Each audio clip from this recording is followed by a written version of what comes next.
Au nom du Père, qui Papa, qui Sokelo Kelo, du Fils, dit Papa, Dialogue Kangani, et de cet esprit, dit sa divinité, Tata Kimbango Kuntima Kangani. Aujourd'hui, on est le 25 du mois d'octobre, en l'an 2018. Le mois d'octobre, c'est un mois assez spécial, comme je le disais tantôt plutôt, que c'est ce mois-ci que nous avons connu pas mal d'événements. Et dans quelques jours, dans 5 jours, et plus précisément voire 6 jours, nous allons arriver au mois de décembre. Mes chers amis, dans le cadre de cette institution qui nous permet de rétablir la liaison spirituelle entre notre Père créateur, Tata Kimbangu Kuntima Kiangani, qui s'est disposé en 3 positions, qui s'est disposé en 3 fois, à savoir Tata Kisokelo Kelo, le 12 février 1914, et Papa Delungana Kiangani, le 25 mai 1916, et Tata Kuntima Diangenda, le 22 mars 1918. Le mois d'octobre, nous, dans le cadre de cette science que Tata Kimbangu nous a disposée, par le chemin de notre grand frère Tata Samakimandombe, dans le Kimbangu Muna, nous appelons ce mois-ci le mois de Mbangala. Mbangala, c'est quelque chose de fort.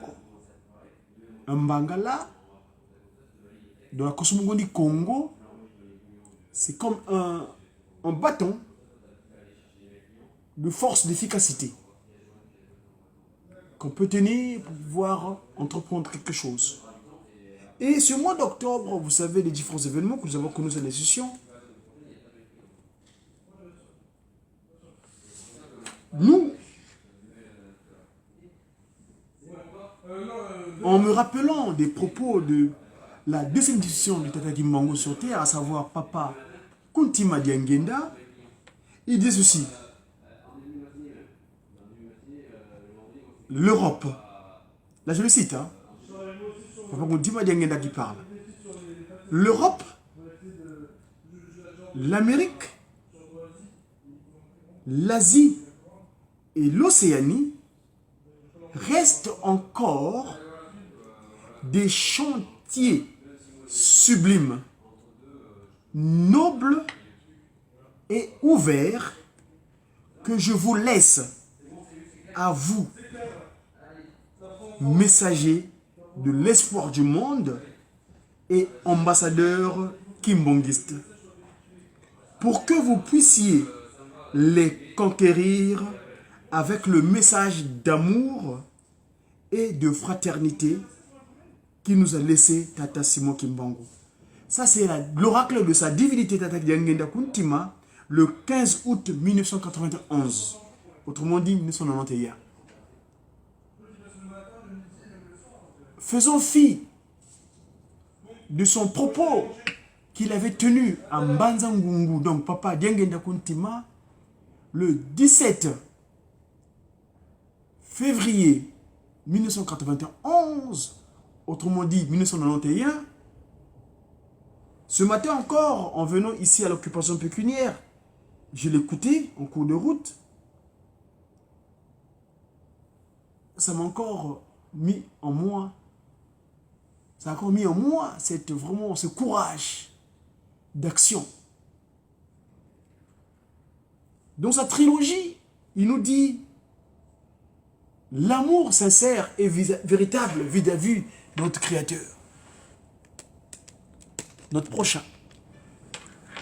Parce que nous disons, il y a un chant, un message politique, comme je l'appelle souvent, les discours politiques que nos collègues spirituels sont venus disposer, qui dit ceci. Je vais le chanter dans un premier temps en langue naturelle. Zola bankundi musimeno, zola kufike mbizazo, Sola bankundi nusimbeno. Yisuka vovele. Tenez l'amour sincère et véritable de votre prochain. Notre Christ et Jésus-Christ, nous a démontré cela.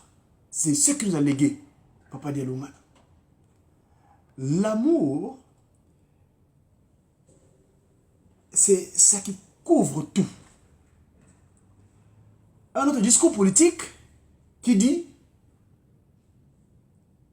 Bolingo, bolingo, bana bangai, bolingo. Yangwe pesaka moto mayele. Botele mangui banae. Bolemba. Donc, ne vous tenez l'amour comme flambeau. Parce que le 2 janvier 1992, le grand bâtisseur de cette institution spirituelle, Tata Kuntima Diangenda, il dira le beau Mimi, Bolingo, Mibeko, Misala. L'amour sincère vis-à-vis de son prochain, l'exécution au quotidien des 10 textes de loi, les 10 commandements et le travail. Il y a cela 2 jours, quand je venais ici en occupation pécuniaire, j'ai croisé à la gare Saint-Lazare l'archevêque Lobobo. Il m'avait vu comment j'étais habillé parce que j'avais vu l'uniforme du centenaire du Christ Jésus, donc Tata Dialungana, qui nous recommande l'amour. Et en me lisant, me voyant, et mon uniforme l'a interpellé. Et il m'a approché, il m'a interrogé, on verra les images dans son outil de communication. Je sais qu'il doit avoir un compte quelque part où il diffuse ce qu'il prend comme message. Il m'a interrogé sur l'amour, le travail. C'est vrai. Vous savez, la Trinité céleste, savoir Papa qui solo kilo, Papa Dialungana, Papa Diangenda Kuntima, chaque disposition qu'ils ont pris a un mot-clé. Si Tata Kisoke Lokelo et celui-là qui a donné les textes de loi à notre collègue Moïse, en l'écrivant lui-même avec sa propre main, de la manière qu'il nous a créé nous, c'est pourquoi nous disons que la loi, c'est la constitution humaine. Un corps qui ne vit pas selon les textes de loi de Tata Kimbangu, eh ben, ce corps-là est vulnérable. C'est comme un territoire ou une structure donnée qui n'a pas de texte de loi, qui n'a pas de règlement intérieur. C'est pourquoi nous disons que nous, quand nous allons repartir au Congo dans un d'ici là, l'acte fondamental de la constitution du Congo, Mbanza Kimbangu, donc ex-BZDV, ex-formation Brazzaville, ex-formation des Brazza du Pitre du Brazza, mais nous allons dire le Congo Mbanza Kimbangu, l'acte fondamental de sa constitution de ce territoire seront les 10 commandements, s'il vous plaît. D'accord? Et en deuxième disposition, le Christ Jésus, Tata Dialungana, il nous recommande l'amour. Aimer son ennemi. Le méchant, on va le confondre à travers cette manière de ne pas créer l'incompréhension. Je vous dis tout à l'heure, je suis en Occident, ça fait 27 ans à peu près que je suis ici. Vous remarquerez, ces créatures qui sont ici, ils ont une manière d'être. Leur problème, c'est qu'ils ignorent le Père Créateur. Tata Kisolokele, Tata Delunga, Tata Dengena Kuntima. Parce que celui qui dira que cela soit su et cela fut, c'est Papa Kisolokele, Dieu le Père.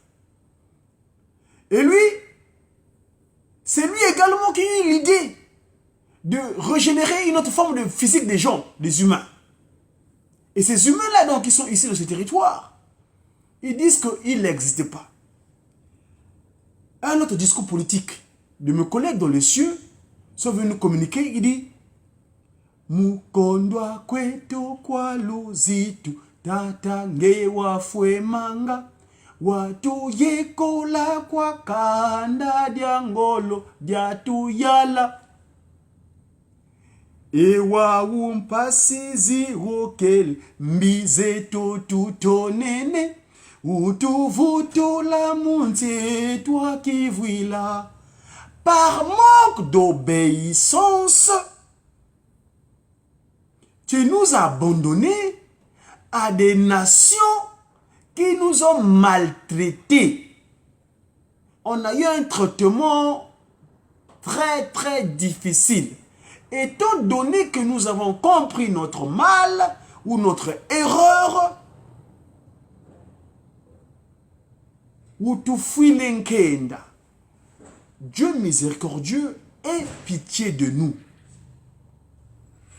Utuwa mfumwa longo, longo utuwa talempasi, nzungu zituokele. Aie pitié de nous, Dieu Père, Créateur, Tata Kisokelo Kelo, Tata Delunga, Tata Ngeda Kuntima. Aie pitié de nous, Tata Kimbangu Kiangani.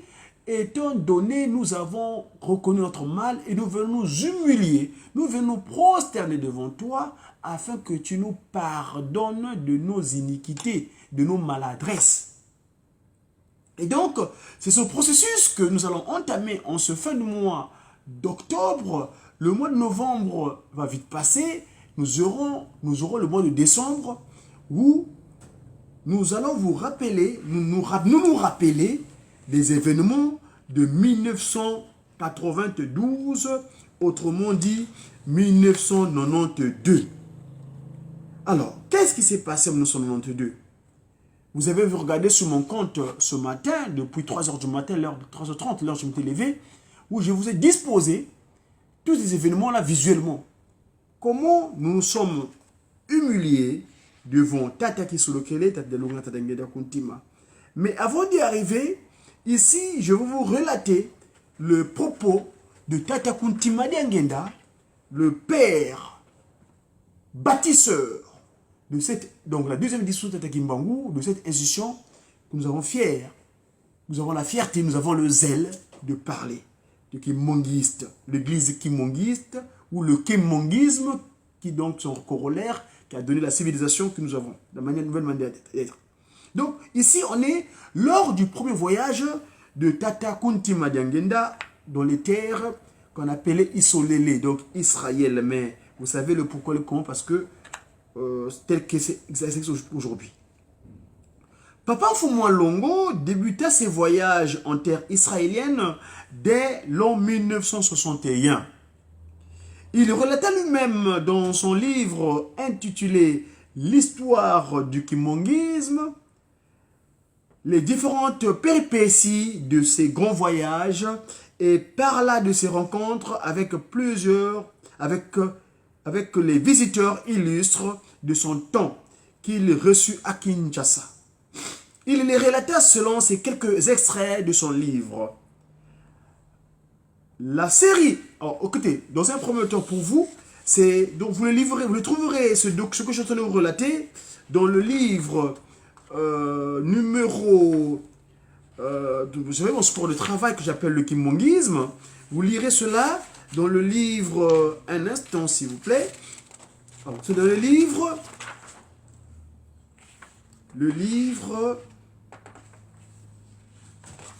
alors le livre 11. Le livre 11, donc c'est la page 248, le livre 11, Kimbangiste, intitulé Kimbangiste. Donc au chapitre 18, et là, j'espère vous lire tout le verset, allant du 1er jusqu'au 13e. Donc le livre 11, Kimbangiste, chapitre 18, du 1er jusqu'au 13e. Donc là, c'est Papa Mfumwa Longo qui relate, c'est fait.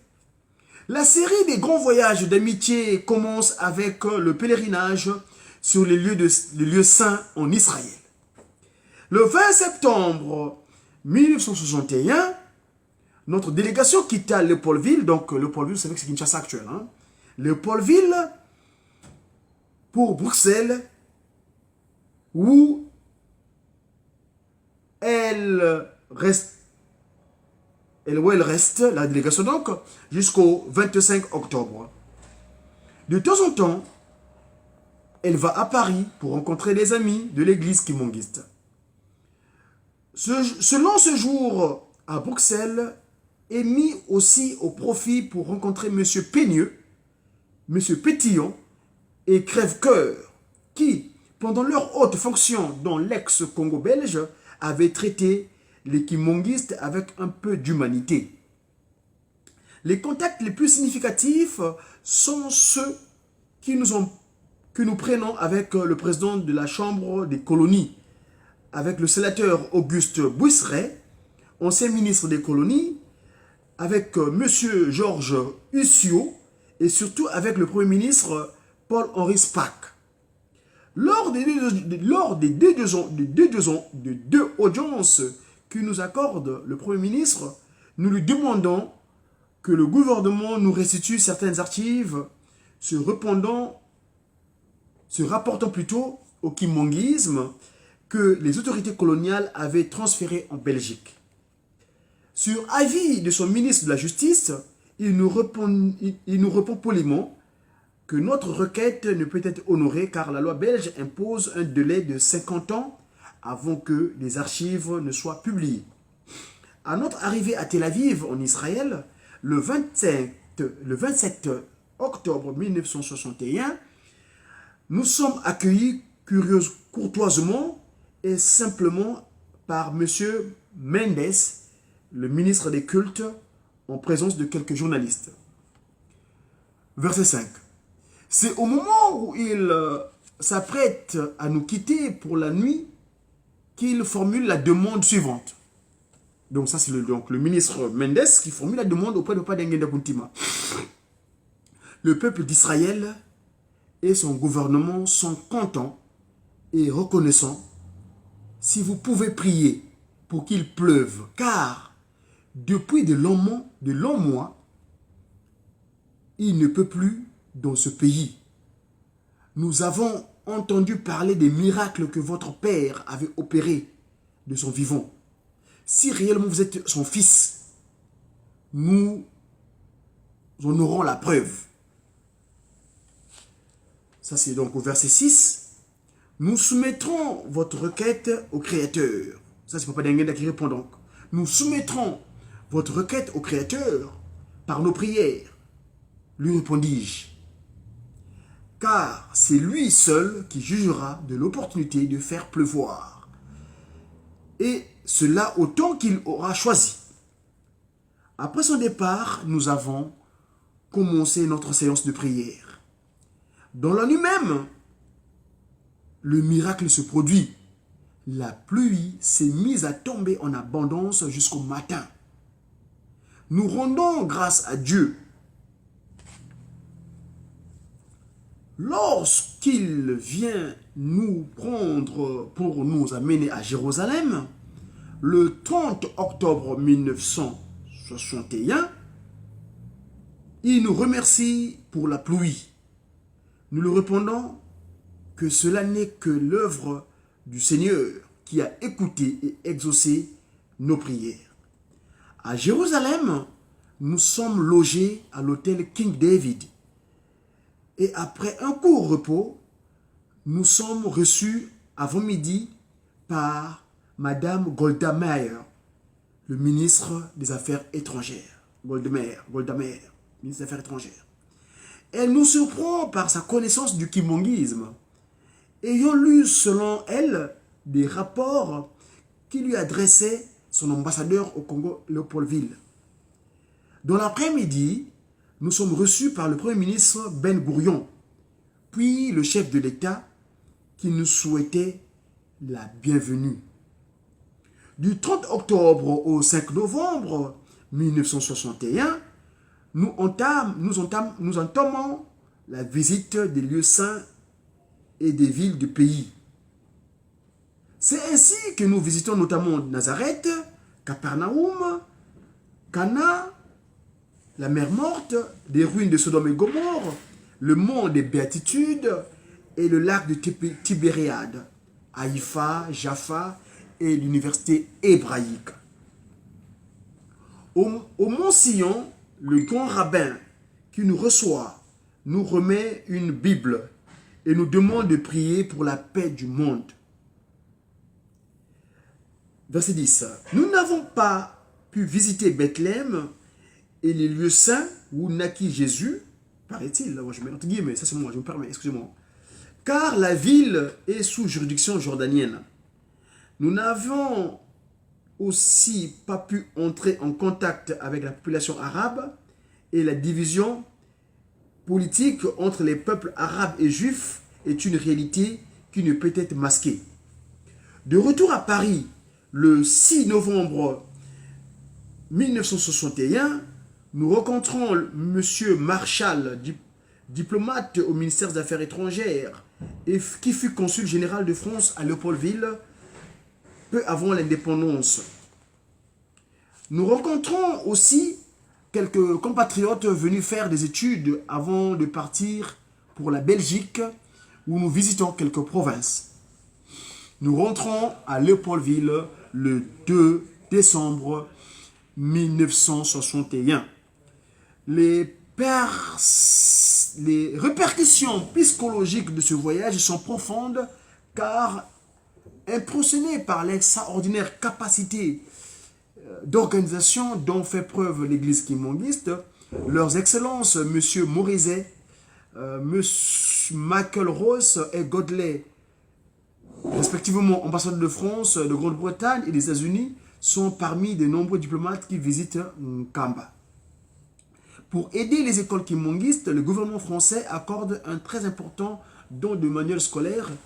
Le prestige de l'église kimbanguiste s'accroît chaque jour, peu à peu. Les kimbanguistes sont considérés comme des personnes ayant une conscience professionnelle et une morale très élevée. Les entreprises se remettent laborieusement à les réembaucher. Mes chers amis, si je me suis permis de relater cet événement, du voyage de sa divinité, donc la deuxième disposition de Tata Kimbangu ici-bas sur terre, Papa Kuntima Diangenda, c'est que ici, en tant qu'ambassadeur, moi, votre interlocuteur, Diakongo, Nkwamazaï, Diamandombe, autrement dit, Madzumu, c'est-à-dire messager africain divinement zélé pour l'officialisation de l'union matérielle de l'ordre universel. Je vous ai parlé tout à l'heure que nous allons rentrer dans le mois de décembre, parce que le mois de novembre est le 11, on a un grand événement à Paris. Le grand événement, c'est que le département de Paris, qui est le 75, ce nombre est en corrélation avec un pays des trois Congos, donc le Congo-Angola, qui, ce dernier, eut l'indépendance en 1975. Parce que si les deux autres Congos avaient eu leur indépendance politique, je dis bien politique, l'indépendance politique en 60, parce que la RD Congo a eu l'indépendance politique le 30 juin, le jeudi 30 juin, tel que Papa Diangenda Kuntima avait décidé avec son père, et que le Congo français, donc Brazzaville, le Congo des francs-maçons, le 30 juin, le 13, 14, 15, le 15 août, mais bien avant cela, en 58, le Moutamuntu de Gaulle avait bien annoncé les couleurs. Mais je ne veux pas rentrer dans ces détails-là pour l'instant, on en parlera plus tard.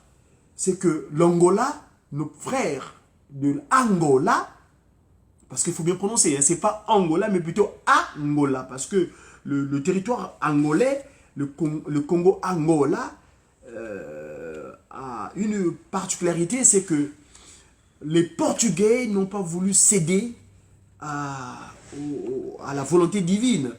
Et c'est pour ça que ce territoire, qui était notre capitale royale à l'époque, quand on était dans les générations antérieures, a pris l'indépendance en 1975. Et le 1975, comme par hasard, c'est le numéro de département de la ville de Paris. Paris qui est donc la ville dédiée à Isis. Isis qui est notre ancêtre de la trinité satanique. Horus, Isis, Osiris, parce que Satan, lui, vous savez que Satan, lui, il fait que la copie, quand tu vois auprès de papa, qui se loquait, les papas de Longona Padengena Guntima, il reproduit également. Il ne fait rien, lui, il ne crée rien, il s'accapare sur le monde de cette chose. D'ailleurs, de notre action, nous voulons le mettre hors d'état de nuire, on va le mettre en prison, il sera arrêté pour laisser les créatures de Dieu sur terre en paix. Voilà. Mes amis, il est 25 minutes depuis que je vous entends communiquer avec vous. Je ne veux pas insister car le temps dans les médias est très compté. J'espère pour ce déjeuner de ce jeudi, comme on dit au Congo, Kiankenge, le jour où nous sommes venus sur terre, parce que quand nous sommes revenus sur terre, c'était un jeudi d'un certain troisième mois en 1972, 1972. Et c'est le résumé d'un chiffre 9. Alors donc, je vais vous prendre congé. Merci de votre attention et j'espère vous retrouver très prochainement. C'était le Médiaki, donc le messager pour une évolution divinement inspirée des actions de Tata Kimbangu, Diakongo, j'ai qui, au nom de Pakistan, Dieu le Père, Papa Dialungana, Dieu le Fils, et du Saint-Esprit, sa divinité, Tata Kimbangu, Kuntima Kangani, l'homme divin, 3K, Kimbangu, Kuntima Kangani, Nkotulendo, le Père Céleste, Mfumalongo. Il agit avec toute simplicité, sa profondeur divine insondable. Il est parmi nous. Il est parmi nous. Et voilà, venez le voir. Allez le voir en Kamba. Venez voir. Venez voir. Venez voir sa divinité. À très bientôt. Je vous aime bien. Et si Tata Kimbangu le veut bien, on se verra évidemment dans le cadre de cette étude de communication.